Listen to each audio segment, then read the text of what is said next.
అదరగొట్టే కారం రంగు రుచి ఆచి కారం పొడి.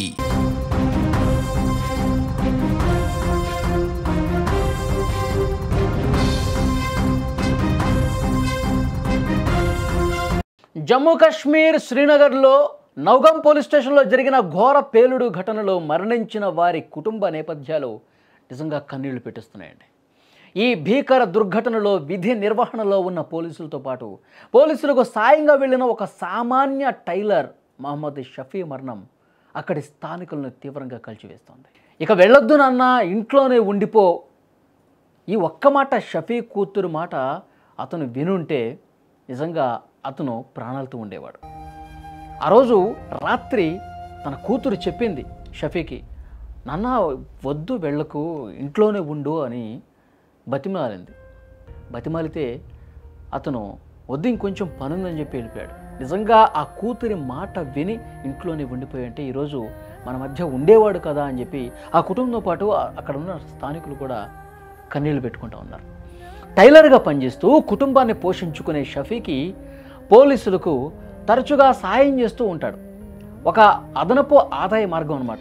షఫీ ఏంటంటే ఎక్కడన్నా ఉగ్ర కదలికలు ఉన్నా, ఎవరి మీద అనుమానం ఉన్నా పోలీసులకి హెల్ప్ చేస్తూ సపోర్ట్గా ఉంటూ, సార్ నాకు అతని మీద అనుమానం ఉంది, అతను కొంచెం ఉగ్రవాదులతో ఏమైనా టచ్లో ఉన్నాడేమో, ఎందుకంటే అతను కదలికలు నిజంగానే అనుమానంగా ఉన్నాయి, మొన్న అక్కడ కనిపించాడు, మొన్న ఇక్కడ ఏదో అనుమానాస్పదంగా కనిపించాడు, ఒకసారి మీరు అతన్ని ఇంటరాగేట్ చేయండి, ఇలాంటి ఇన్ఫర్మేషను రెగ్యులర్గా ఇస్తూ ఉంటాడు. పోలీసులు కూడా ఒక నమ్మకమైనటువంటి వ్యక్తిని స్థానికుడిని పెట్టుకుంటారు. వాళ్ళ ఆ ఉగ్రవాదులకు సంబంధించిన ఇన్ఫర్మేషన్ కోసం ఇలాంటి వాళ్ళని ఎవరికీ తెలియకుండా పోలీసులు రహస్యంగా పెట్టుకుంటారు. సో అలా పెట్టుకున్న వ్యక్తే ఈ షఫీ. ఇక్కడ శ్రీనగర్లో ఆయన ఒక టైలర్ షాప్ నడుపుకుంటూ ఉంటాడనమాట. నౌగాం పోలీస్ స్టేషన్ పేలుడు జరిగిన తర్వాత పేలుడు పదార్థాల పరిశీలన కోసం ఫోరెన్సిక్ నిపుణులకు సాయం చేసేందుకు పోలీసులు అతన్ని పిలిపించారు. శుక్రవారం ఉదయం నుంచే పోలీస్ స్టేషన్లో పనిచేస్తున్నటువంటి షఫీ మధ్యాహ్నం భోజనానికి వచ్చాడు, తిరిగి మళ్ళీ వెళ్ళాడు. అంత బాగానే ఉంది, కానీ విషాదం మొత్తం రాత్రే జరిగింది. రాత్రి భోజనానికి ఇంటికి వచ్చినటువంటి షఫీని చూసి కూతురు కన్నీళ్ళు పెట్టుకుంది. ఈ పూటకు ఇంకా వెళ్ళొద్దు, పోలీసులు పిలుస్తూ ఉంటారు, నువ్వు వెళ్తూ ఉంటావు, మళ్ళీ రేపు పిలుస్తారు, వెళ్తూ ఉంటావు, ఇప్పుడు మధ్యాహ్నం వెళ్ళావు కదా నాన్న, ఇంక ఉండిపో, ఈరోజు ఉండిపో, అవసరమైతే రేపు వెళ్ళు అని బతిమలాడింది కూతురు. అడ్డుకుంది కూడా. ఇంకొంచెం పని ఉందమ్మా, కొద్దిగా పని మిగులుందంతే, ఒక్కసారి కలిసేసి సార్ని కలిసేసి కాసేపు మాట్లాడి వచ్చేస్తా అన్నాడు అంతే. ఆ పని పూర్తి చేసుకుని వెంటనే వచ్చేస్తా అని చెప్పి వెళ్ళిపోయిన షఫీ అదే చివరి మాట అవుతుందని అతను కానీ ఆ కుటుంబాలు కానీ ఎవరు కూడా ఊహించల. షఫీ ఇంటి నుంచి బయలుదేరిన కాసేపటికే ఆ ప్రాంతాన్ని ఒక భారీ పేలుడు శబ్దం భయపెట్టింది. పోలీస్ స్టేషన్ మొత్తం కూడా తునాతునకలైపోయింది. ఈ సమాచారం తెలుసుకున్న కుటుంబం ఆందోళనగా ఘటనా స్థలానికి పరుగులు పెట్టారు. ఏం జరిగింది అక్కడ, ఏమైంది, ఉగ్రవాదులు ఏమైనా పోలీస్ స్టేషన్లు పేల్చేశారా, నా తండ్రి అక్కడే ఉన్నాడు, నా భర్త అక్కడే ఉన్నాడని చెప్పి ఆ భార్య కూతురు ఆగమేఘాల మీద వెంటనే ఆ సౌండ్ విని వెళ్ళినట్టు పరిస్థితుంది. అక్కడికి వెళ్ళి చూస్తే నిజంగా ఎంత బాధ అంటే మొత్తం బూడిద కుప్పేనండి, ఏమీ లేదు, పీసులు మొత్తం తగలబడిపోయి మొత్తం ఒక బూడిద మసి అదే మిగిలింది. ఆ బూడిదలో తన తండ్రి ఎక్కడున్నాడో తెలియక తన తండ్రి జాడ కోసం వెతుకుతూ ఆ కాలిపోతున్నటువంటి ఆ కట్టెల మాటున మొత్తం తునాతునకలైపోయినటువంటి ఆ ఇటుకల మాటున ఎక్కడైనా తన తండ్రి కనిపిస్తాడేమో అని చెప్పి ఆ కూతురు వెతుకుతా ఉంది. ఆ కుటుంబ సభ్యులు మొత్తం కూడా కన్నీళ్లు పెట్టుకుంటూ గుండెలు బాదుకుంటూ నాన్న ఎక్కడున్నా నాన్న అంటూ ఆ బూడిద మాటున వెతుకుతుంటే నిజంగా కళ్ళమ్మటి నీళ్ళు వచ్చినాయి.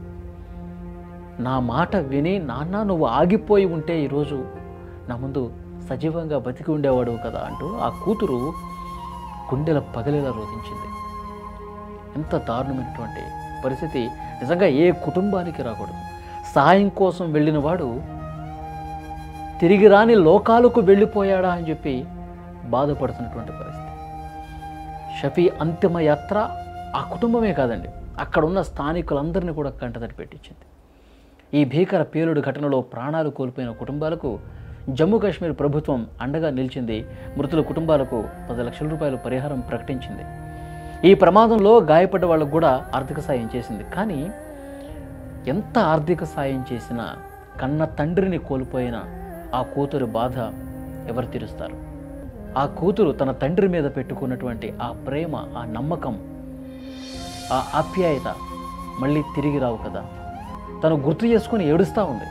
ఈరోజు మధ్యాహ్నమే నా తండ్రిని నేను ఆపగలిగి ఉంటే, నేను ఇంకొంచెం గట్టిగా ప్రాధేయపడి ఈరోజు వద్దులే నాన్న, ఈరోజు నువ్వు ఇంట్లో ఉండాల్సిందని చెప్పి నేను ఇంకొంచెం పట్టుబట్టి ఉంటే నా తండ్రి ఇంట్లోనే ఉండేవాడు, నాతోనే ఉండేవాడు, అక్కడికి వెళ్ళేవాడు కాదు, ఈరోజు మసిలా మారిపోయేవాడు కాదు కదా అంటూ ఆ తల్లి చాలా రోధిస్తున్నటువంటి పరిస్థితి. ఆ భార్య, కూతురు, పిల్లలు అందరూ కూడా కన్నీళ్లు పెట్టుకుని తీవ్రంగా రోధిస్తూ ఉన్నారు.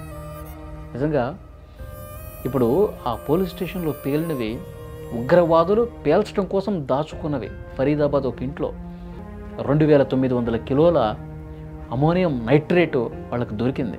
వాటిని తీసుకుని ఆ పోలీస్ స్టేషన్లో, నౌగాం పోలీస్ స్టేషన్లోనే ఉంచారు. వాటిని ఇంకా ఇందులో ఏ పేలుడు పదార్థాలు ఉన్నాయని చెప్పి ఫోరెన్సిక్ నిపుణులు పరీక్షల కోసం శాంపిల్ తీసుకుంటూ ఉన్నారు. అదే సమయంలో ఉగ్రవాదులకు సంబంధించి ఇంకేమన్నా ఇన్ఫర్మేషన్ ఉందా? ఎందుకంటే ఢిల్లీలో భారీ పేలుడు జరిగింది అప్పటికే. ఇంకా ఈ ఉగ్ర కదలికలు ఇంకెక్కడన్నా గమనించావా? ఇంకెవరి మీద అనుమానం ఉందా? నీ చుట్టుపక్కల ఏమన్నా అబ్జర్వ్ చేసావా? ఈ డీటెయిల్స్ తీసుకుంటున్నటువంటి క్రమంలో ఒక్కసారిగా బ్లాస్ట్ అయిపోయేసరికి పోలీస్ స్టేషన్ నామరూపాలు లేకుండా పోయింది. ఆన్ ది స్పాట్ మొత్తం బుగ్ అయిపోయింది. 9 మంది స్పాట్లో చనిపోయినటువంటి పరిస్థితి. చాలా అంటే చాలా బాధాకరం. ఇలాంటి కుటుంబాలు ఎన్నో ఉన్నాయండి. మొన్న ఢిల్లీ పేలుళ్ళలో 13 మంది అమాయక ప్రజలు చనిపోయారు కదా. ఒక్కొక్క కుటుంబానిది ఒక్కొక్క దీన గాథ. ఒక్కొక్క కుటుంబం వెనకాల ఎంతటి విషాద కథ ఉంటుందో. తండ్రిని కోల్పోయి, కుమారుణ్ణి కోల్పోయి, భార్యాపిల్లల్ని కోల్పోయి ఇలా ఎంతోమంది ఉంటారు. నిజంగా ఉగ్రవాదం ఒక పెనుభూతంలా పట్టి పీడిస్తోంది భారతాన్ని. పాకిస్తాన్లో ఉంటూ వాళ్ళు పాకిస్తాన్ నుంచి కొన్ని హ్యాండ్లర్స్ నడిపిస్తున్నారు, టర్కీ నుంచి నడిపిస్తూ ఉన్నారు, సౌదీ నుంచి నడిపిస్తూ ఉన్నారు. ఇక్కడ ఉగ్రవాదుల్ని తయారు చేస్తూ ఉన్నారు. మామూలు ఉగ్రవాదుల్ని కాదు, టెక్నాలజీ మీద అవగాహన ఉన్నవాళ్ళని, కెమిస్ట్రీ మీద అవగాహన ఉన్నవాళ్ళని, రసాయన పదార్థాలు వాళ్ళంతటా వాళ్ళే విషాన్ని తయారు చేయగలిగే సామర్థ్యం ఉన్న చదువుకున్న వాళ్ళని, డాక్టర్స్ని ఉగ్రవాదం వైపు మళ్లించి ఈ విధంగా అమాయకుల ప్రాణాలు తీస్తారని చెప్పి ఎవ్వరు అనుకోలే. ఉగ్రవాదం రోజు రోజుకి తన రూపాన్ని మార్చుకుని ఇలాంటి బీభత్సమైనటువంటి పెను విషాదాలకు కారణమవుతున్న పరిస్థితి. భారత ప్రభుత్వం ఇంకా చాలా సీరియస్గా వ్యవహరించి ఉగ్రవాదం అంటేనే భయపడే విధంగా కఠినమైనటువంటి చట్టాలు తీసుకొచ్చి వాళ్ళందరినీ శిక్షించాల్సినటువంటి అవసరం ఉంది.